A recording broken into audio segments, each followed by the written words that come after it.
Oi pessoal, aqui é Marcelo Serrano, esse é mais um episódio do podcast Itaú Views.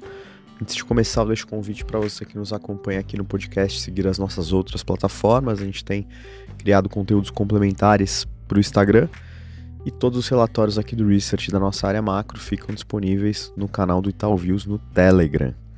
Bom, depois de fazer um balanço da Bolsa Brasileira em janeiro, hoje a gente vai aproveitar os resultados da última Investment Manager Survey, é um levantamento conduzido aqui pelo Núcleo de Estratégia, que fala com mais de 115 gestores de fundos brasileiros e estrangeiros, para tentar entender um pouco do sentimento desses investidores com a Bolsa Brasileira, setores que mais se destacam, entre outros pontos. O Daniel Gever, que é estrategista-chefe aqui no Research do Itaú BBA, vai comentar esses takeaways da pesquisa e trazer, além dos seus destaques, um pouco da percepção dos investidores com base no último roadshow que ele realizou pelo banco nos Estados Unidos. A gente vai, por fim, também mapear algumas oportunidades para o investidor que quer aproveitar um posicionamento em bolsa. Muita coisa para falar, tudo bem? Gever, bem-vindo. Opa, obrigado pela oportunidade. Boa. Acho que, em linhas gerais, para a gente começar, eu queria perguntar qual que é o mood geral desses investidores com a Bolsa Brasileira. A gente vem com um certo otimismo aqui nesse início de ano e perguntar de forma complementar se você sentiu uma diferença grande quando a gente olha investidor brasileiro e investidor estrangeiro. Não, acho que uma boa pergunta para começar. Sim, tem diferença. O estrangeiro está um pouco mais otimista do que o local com a bolsa. A gente faz essa pesquisa e basicamente essa pesquisa hoje virou referência do mercado. Então, sempre mais de 100 gestores, tem 80 bilhões de dólares sobre gestão das pessoas que respondem. A gente pergunta, 0 você está pessimista e 10 você está otimista, como é que você está? O low, né, o menor número foi a da pesquisa de novembro, que bateu ali 5,6. Agora a gente está chegando, a gente voltou para o 6, só que daí quando você vai olhar dentro dali, o estrangeiro está com uma nota acima disso. E a gente pergunta pro estrangeiro e pro local, você está neutro, positivo ou negativo com Bolsa Brasil? 56% dos estrangeiros estão positivos, enquanto que mais ou menos uns 25 a 30 dos locais estão positivos. Então, dá para ver claramente que o estrangeiro está um pouco mais positivo.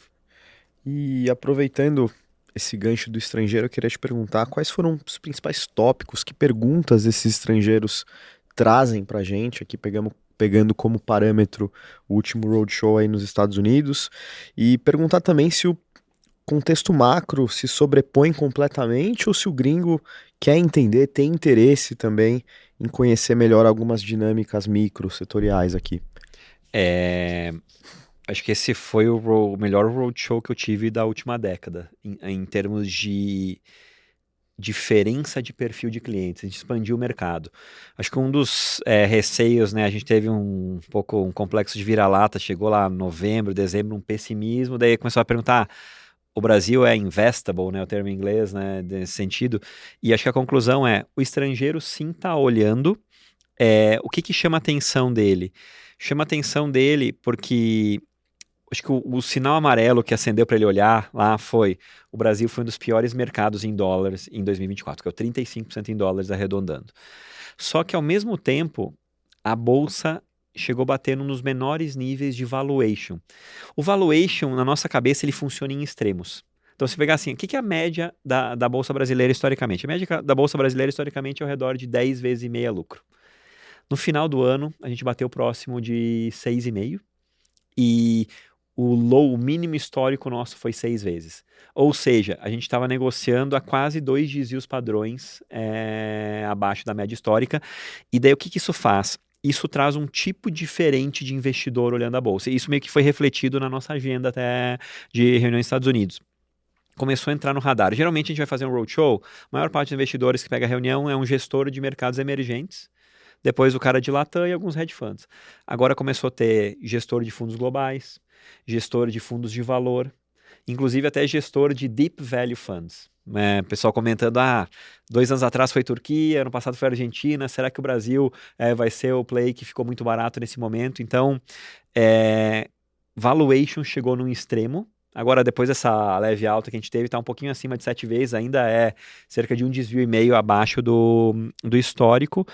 E, em geral, sim, o pessoal procura alguns cases bottom-up, mas se falar assim, o call que está todo mundo olhando será que o Brasil pode voltar à média? Será que o ciclo econômico que está à frente de nós pode voltar e ser a média do que foi? Ler exemplos do mercado, a Argentina teve uma guinada, Estados Unidos teve uma guinada, será que eu consigo refletir isso no Brasil? Então essa é uma das perguntas que o pessoal testava as hipóteses lá no Roadshow.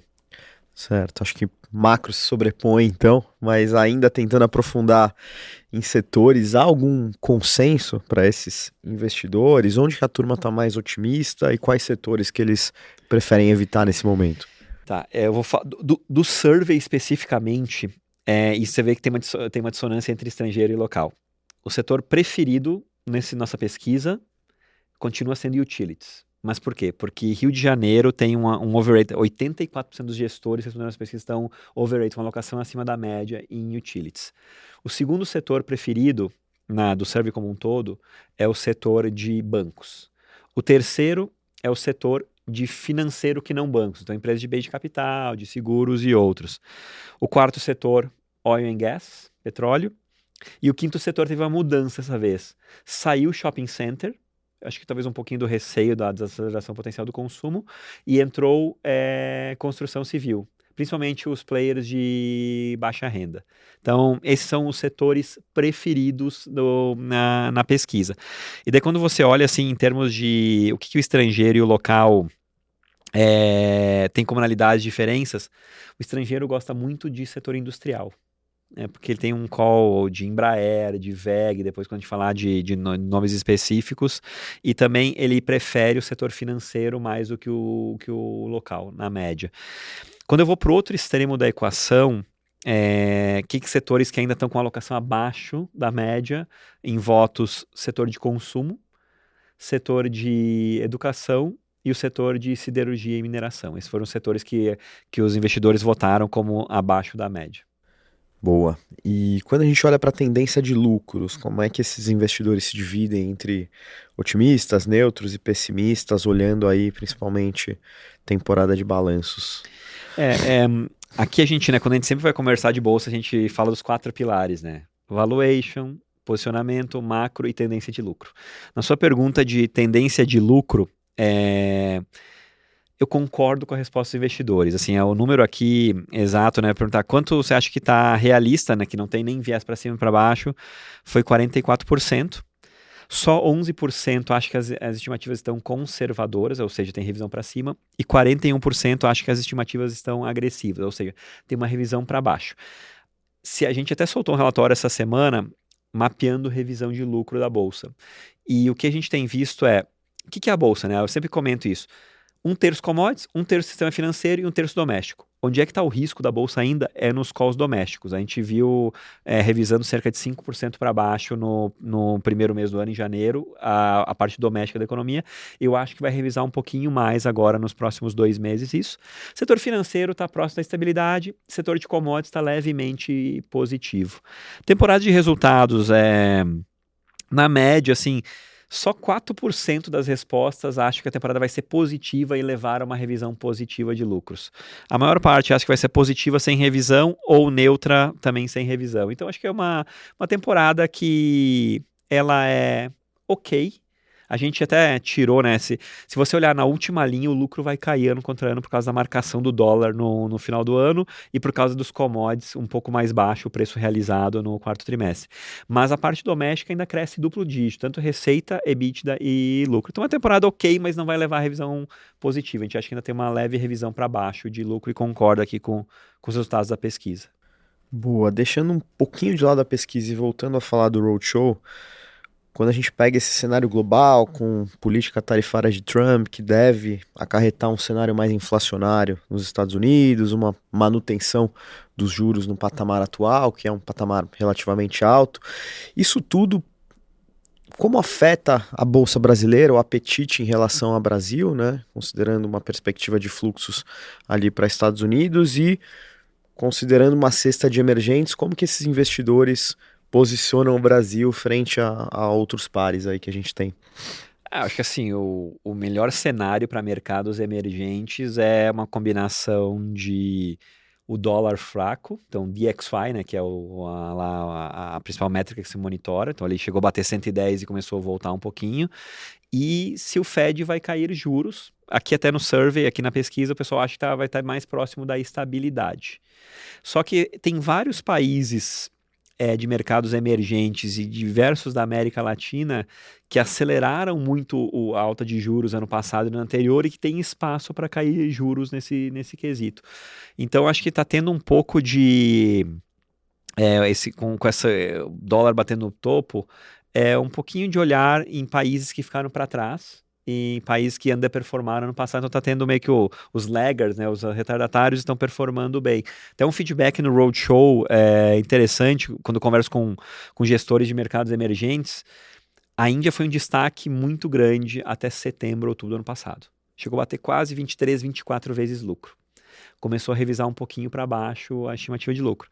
O investidor tirou um pouco de peso e começou a realocar em outros mercados. Então, acho que isso ajuda um pouquinho aqui na Bolsa.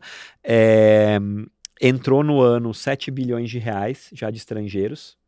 É um valor relevante, mas ainda é concentrado ali numa posição ali do setor de mineração e em setor financeiro. A gente acha que tem chance de ter mais fluxos para mercados emergentes ao longo do tempo, até no survey. Basicamente, os estrangeiros, quase 75% dos estrangeiros falaram assim, sim, esperamos que tenha aumento de fluxo para o Brasil, ou por causa de aumento de alocação dentro de mercados emergentes, ou porque vai entrar dinheiro na categoria de ações para mercados emergentes. Um pouco diferente do local, tá? O local, a gente tem aquele semanal, a gente divulga um relatório, né, que é o Market Data Monitor, e nesse dado está saindo cerca de 8 bilhões de reais na indústria de fundos de ações ativas no acumulado ano. O que acontece, né? A dinâmica, como é que funciona a mecânica? Auge do pessimismo em dezembro, você pede um resgate do fundo, o fundo leva D30, D60, D90. Então a gente está vendo esse movimento que está acontecendo agora, meio de fevereiro, eu acho que tem um pouco ainda para acontecer até março, ali, abril, para limpar essa questão de revisão de lucro, limpar essa questão de posicionamento de mercado. Perfeito. Você comentou que investidores projetam ali uma manutenção da taxa de juros nos Estados Unidos. Como que eles estão olhando para a economia brasileira, se a gente considerar aí tanto taxa terminal da Selic, pensando em fim de ciclo, atividade e outros pontos aqui da economia local? Aqui na pesquisa a gente perguntou, né, como é que você espera que a curva de juros termine o ano, né, a curva longa. A gente usa geralmente a curva de 10 anos porque é onde tem a maior correlação com a bolsa, né, correlação inversa. A resposta ainda não é tão boa. 75% dos investidores espera que a curva termine acima de 13%, a curva de 10 anos. Assim, para alimentar o mercado, isso é curva nominal. Para que tenha um fluxo de bolsa direto, você deveria ter uma curva indo em direção ali 10, 11% nessa direção para dizer assim, vamos entrar num ciclo novo. Aqui o Itaú, né, o call do time de economia, ele espera que os juros vá a 15,75%. Acho que tem até no mercado, hoje as digitais estão precificando um pouco menos que isso, mais próximo de 15%, mas o Itaú espera que ano que vem o juro volte e caia para ao redor de 13%. Então, bate um pico para ajustar a inflação, voltar a inflação à meta e depois ela pode voltar a cair. Mas ainda não é o cenário que a gente viveu de euforia, que era uma curva de um dígito, né, simples nesse sentido. Boa. E para fechar, Guevara, fazendo aquele tradicional exercício de stock picking aqui que os ouvintes gostam, se a gente tentar fazer um match entre papéis que apareceram muito na pesquisa e que também figuram naquela carteira ampliada que vocês montam aqui, quais seriam os nomes? Então, eu até vou mencionar a pesquisa, daí eu faço um link com o que a gente tem. Os 5 papéis mais votados foram Sabesp, Equatorial, Eletrobras, Suzano e Itaú.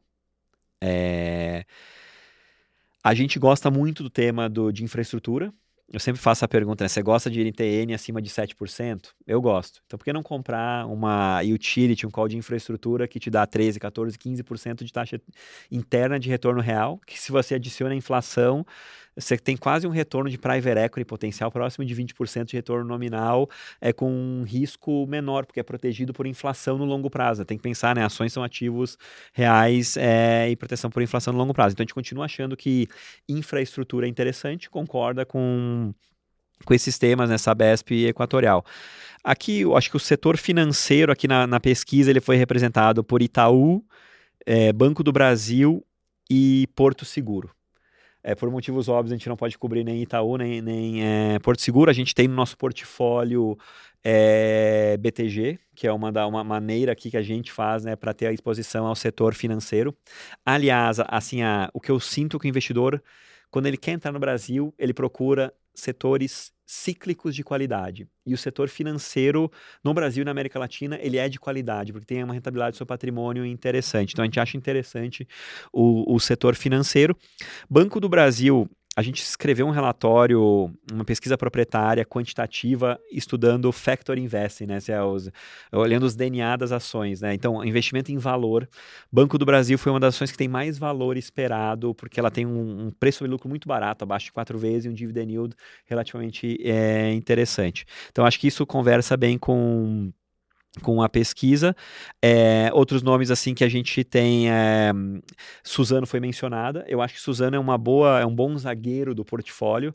Preço de celulose começou a subir, né?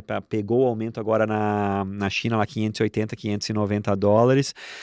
A gente tem também uma exposição em Petrobras, que a gente acha que é um dividend yield ao redor de 14%, 15%. Petrobras saiu dos top 10 nessa pesquisa, mas a gente continua achando interessante quando você olha para 12 meses à frente. E eu acho que seria isso, assim, pensar uma carteira que é proteção por inflação, infraestrutura, qualidade cíclica, setor financeiro. Eu tenho, não foi entre as 10 mais votadas, mas eu acho interessante uma direcional, por exemplo, foi um dos setores mais votados, né, no top 5, entrou no top 5, e ter uma proteção de commodities. Commodities ainda, eles estão baratos quando eu comparo. A gente sempre pega assim, a gente gosta de olhar 360 graus ali a avaliação da bolsa. Eu comparo setores de mercados emergentes, como é que o Brasil se compara. Papel e celulose e petróleo são bem descontados versus outros players de mercados emergentes. Então, a gente acha interessante aqui. E se quiser colocar assim, um call mais de duration longa, de curva longa, um pouco mais de crescimento, a gente acha Hospitais Redditor uma alternativa interessante.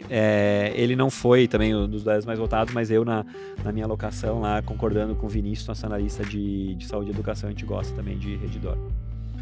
Bacana, acho que a gente conseguiu cumprir bem a pauta de hoje, terminar com essas recomendações aqui do Gever. Queria, antes de concluir, agradecer novamente a participação dele aqui. Valeu!